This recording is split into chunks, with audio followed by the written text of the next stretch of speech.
आप सभी लोगों को मेरा नमस्कार। मैं सौर सिंह कक्षा 12 समाकलन में ये आंशिक भिन्न पर आधारित बहुत बढ़िया प्रश्न लेकर आया हूँ, जिसमें हमारे पास अंश की घात 3 यानी ज्यादा होगी और हर की घात कम होगी। कैसे भाग करके इसे हल करते हैं, तो शुरू करते हैं। देखिए, जब भी अंश की घात ज्यादा हो तो पहले भाग कर लेते हैं हम। देखिए, एक्स स्क्वायर माइनस 1 से हम भाग करेंगे एक्स की घात 3 प्लस एक्स प्लस 1। तो हम सब लोगों को भाग आता है? नहीं, तो मैं बता रहा हूँ। देखिए, ऊपर लिखेंगे एक्स की घात 3 और नीचे एक्स स्क्वायर। तो जब हम भाग करेंगे एक्स की घात 2 से एक्स की घात 3 को, तो एक्स की घात 1 बचेगी, यानी केवल एक्स। तो यहाँ एक्स लिखेंगे और यहाँ इसकी गुणा करेंगे। देखो, एक्स की घात 2 और 1 कितनी हो गई? 3। और यहाँ देखिए, x plus minus minus x की घात 1 से गुणा होगी, एक्स से कम एक्स। और भाग में क्या होता है, यहाँ घटाते हैं, तो यहाँ पे प्लस है तो माइनस हो जाएगा, ये माइनस है तो प्लस हो जाएगा। तो एक्स की घात 3 माइनस का एक्स की घात 3 प्लस कट जाएगा, ये प्लस का हो गया, तो प्लस का 1x प्लस का 1x कितने हो गए? प्लस के 2x। और यहाँ पर है प्लस का 1। ये हमारे पास क्या होता है? शेषफल। और हम जानते हैं यह हमारे पास भागफल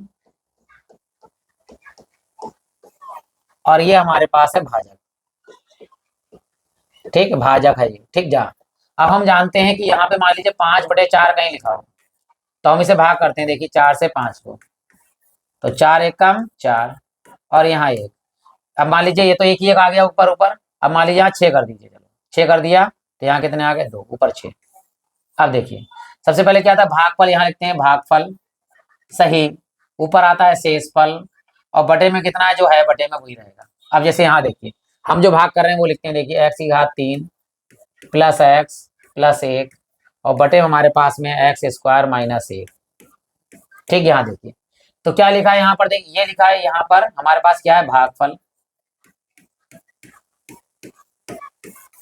ऊपर यहाँ पर क्या लिखा है? शेषफल। और नीचे जो लिखा हुआ है वो लिख देते हैं। देखिए, यहाँ पर क्या है हमारे पास? देखिए, भागफल की जगह क्या है? भागफल की जगह एक्स, सही। नीचे तो यही रहेगा शेषफल हमारा, वो मतलब भाजक एक्स स्क्वायर माइनस 1। और शेषफल हमारे पास कितना है? 2x plus 1। ये यहाँ लिखा। अब करना क्या है? देखिए, यहाँ 1 सही 2/4 को हम लिख सकते हैं 1 प्लस 2/4। देखिए, अब यहाँ करिए, 4 एकम 4, 4 प्लस 2 कितना हो गया? 6/4। अब चाहे ऐसे एलसीएम लेके कर लीजिए। देखिए, यहाँ पर 4 एकम 4 और यहाँ गुणा होगी 4 एकम 4 प्लस के 2 एकम 2, 4 और 2 कितने हो गए? 6/4।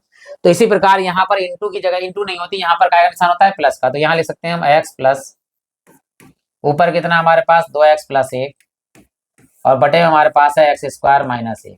ये सारा रफ काम है, यानी इस पूरे के स्थान पर हम x प्लस 2 एक्स प्लस 1 बटे में एक्स स्क्वायर माइनस 1 लिख सकते हैं। इसे और हल कर सकते हैं। देखिए क्या, ये तो x रहेगा ही रहेगा, प्लस ऊपर रहेगा 2x माइनस प्लस 1।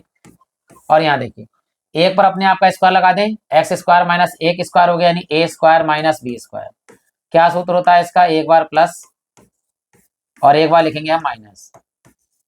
तो यहाँ लिख देते हैं नीचे। देखिए, एक्स प्लस 1 और एक्स माइनस 1। तो अब इस पूरे के स्थान पर हम ये लिख देंगे, ये हमारा रफ काम है। और यहाँ लिखते हैं, देखिए क्या लिखेंगे? एक्स प्लस, ऊपर लिखेंगे हम 2x प्लस 1 और नीचे है एक्स प्लस 1 और एक्स माइनस 1 इंटू में dx। आंशिक भिन्न केवल इसमें लगेगी, ये तो x का समाकलन कर देंगे, तो इसको अलग अलग कर लेते हैं पहले। x अलग समाकलन में x इंटू dx और प्लस इस पूरे को अलग, तो 2x प्लस 1 और बटे में x प्लस 1 और x माइनस 1 इंटू में dx। अब ये तो हमारा रफ काम था, ये तो मैं इरेज कर देता हूँ, आप नोट कर लीजिएगा, स्क्रीनशॉट लेकर बाद में लिख सकते हैं। देखिए, तो चलिए इसे हटा देते हैं यहाँ पर।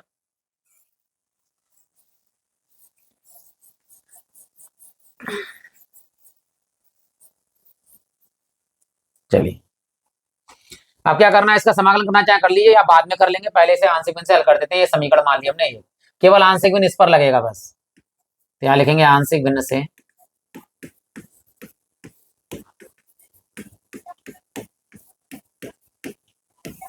यहाँ लिखेंगे 2x प्लस 1 बटे में हमारे पास में x प्लस 1 और दूसरी ब्रैकेट में x माइनस 1 बराबर, दो गुणनखंड है तो पहले गुणनखंड को लिखेंगे a के नीचे a बटे में x प्लस 1 पहला गुणनखंड, फिर प्लस b बटे में दूसरा गुणनखंड x माइनस 1 ये समीकरण हो गई हमारे पास 2। अब नीचे नीचे गुणा करेंगे, एलसीएम लेके इसकी गुणा इससे गुणा इससे, ताकि बटे से बटा पूरा पूरा कैंसिल हो जाए। तो यहाँ हमारे पास है x प्लस 1, इधर है हमारे पास में x माइनस 1, और यहाँ नीचे नीचे गुणा करेंगे x प्लस 1 और x माइनस 1। यहाँ इसकी गुणा होगी x minus 1 a plus x plus 1 into B. ये पूरा पूरा क्या हो गया, यहाँ पे कैंसिल हो गया। इधर क्या बचा हमारे पास में, 2x प्लस 1 बराबर, यहाँ पर हमारे पास में x माइनस 1 इंटू ए प्लस यहाँ पर है x प्लस 1 बी। ठीक है, ये भी। अब क्या करना है, ये समीकरण नंबर हो गई 3। पहले लगाना है x माइनस 1 बराबर 0, फिर लगाना है x प्लस 1 बराबर 0। तो पहले लिखते हैं हम, देखिए, ताकि हम a और b के मान ज्ञात कर सके आराम से। x माइनस 1 बराबर 0, तो ये माइनस का 1 उधर जाके हो जाएगा प्लस का 1, ये वाला मान रखने पर।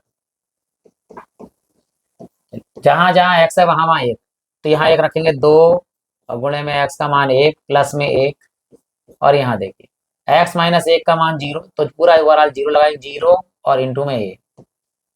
यहाँ आते हैं प्लस, देखिए यहाँ x का मान क्या लगाना है, 1, 1 प्लस 1 और b।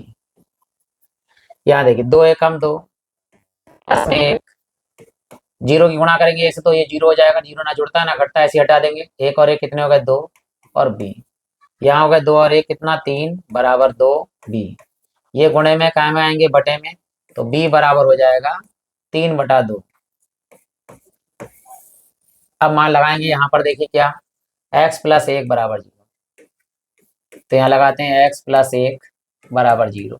ये एक प्लस का उधर आगे हो जाएगा माइनस का, x बराबर माइनस 1 रखने पर। चलिए लगाते हैं x बराबर, तो यहाँ लगाएंगे 2 ब्रैकेट में x का मान माइनस 1 प्लस 1 बराबर, यहाँ x की जगह माइनस 1 और माइनस 1, माइनस 1 माइनस 1 और 1, फिर प्लस। देखिए इस x प्लस 1 का मान कितना है, 0, 0 गुणा b से करेंगे तो ओवरऑल लिख देते हैं डायरेक्ट 0। तो माइनस के 2 1 2 प्लस का 1 बराबर माइनस 1 माइनस 2 a की गुणा हो रही है, ये तो 0 हट गया। माइनस 2 में से 1 गया तो माइनस 1 बराबर में माइनस 2a, माइनस से माइनस कट गया, 2 गुणे में बटे में जाएंगे, तो a का मान हो गया 1 बटा 2। अब a का भी मान आ गया, b का भी मान आ गया। कहाँ लगाना है हमें, हमें लगाना है समीकरण नंबर 2 में a और b का मान। तो यहाँ लिखेंगे समीकरण 2 से, चलिए लगाते हैं। ये लिखेंगे यहाँ पर 2x प्लस 1 बटे में है x प्लस 1 और दूसरी ब्रैकेट में है x माइनस 1 बराबर। देखिए a का मान कितना, a का मान है 1 बटा 2, तो 1 ऊपर और 2 नीचे, और ब्रैकेट में हमारे पास है x प्लस 1। b का मान कितना है, 3 बटा 2, 3 ऊपर प्लस में 3 ऊपर और बटे में 2, और नीचे कितना है x माइनस 1, तो x माइनस 1।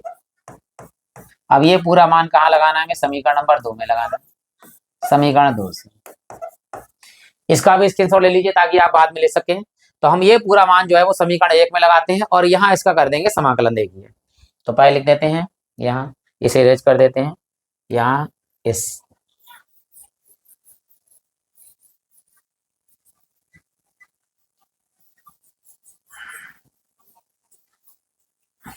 चलिए मान लगा लेते हैं। पहले इसे लिख दे दिया है हमने, आप लोग लिख लीजिएगा इसके लिए। अब ये x की जगह पर x का समाकलन क्या होगा, एक घात जुड़ती है, एक घात अगर है तो एक और एक जुड़ेगी तो कितनी आ जाएगी, 2 और बटे में 2 प्लस इस पूरे के स्थान पर कितना आएगा हमारे पास, 1 बटा 2 और बटे में ही है x प्लस 1, फिर प्लस कितना है 3 बटा 2 और यहाँ है हमारे पास x माइनस 1, और इन दोनों करना है हमें समाकलन। तो चलिए समाकलन करते हैं, फिर अगली लाइन में हमारा आंसर भी आ जाएगा। तो ये तो हमारे पास ऐसे ही है, एक्स स्क्वायर बटे 2 है, तो 1 बटा 2 कर सकते हैं, इस तरह से लिख सकते हैं इसको, 1 बटा 2 एक्स स्क्वायर, क्योंकि एक्स स्क्वायर गुणा होगी एक्स स्क्वायर एकम एक्स स्क्वायर बटे 2 प्लस 1 बटा 2 लॉग, और इसका 1 बटा है तो इसका समाकलन होगा लॉग एक्स प्लस 1, फिर प्लस यहाँ पे देखिए 3 बटा 2 लिखा है, 3 बटा 2, इसका समाकलन फिर से होगा लॉग क्या है, एक्स माइनस 1 बटे में है तो एक्स माइनस 1 और प्लस अचर पद कितना c, और ये हमारा इस सवाल का आंसर हो गया। आशा करता हूँ कि आपको वीडियो पसंद आया होगा। तो अगर आप पसंद आ गया हो तो आप लाइक कर सकते हैं। मिलते हैं अगले वीडियो में बहुत जल्दी।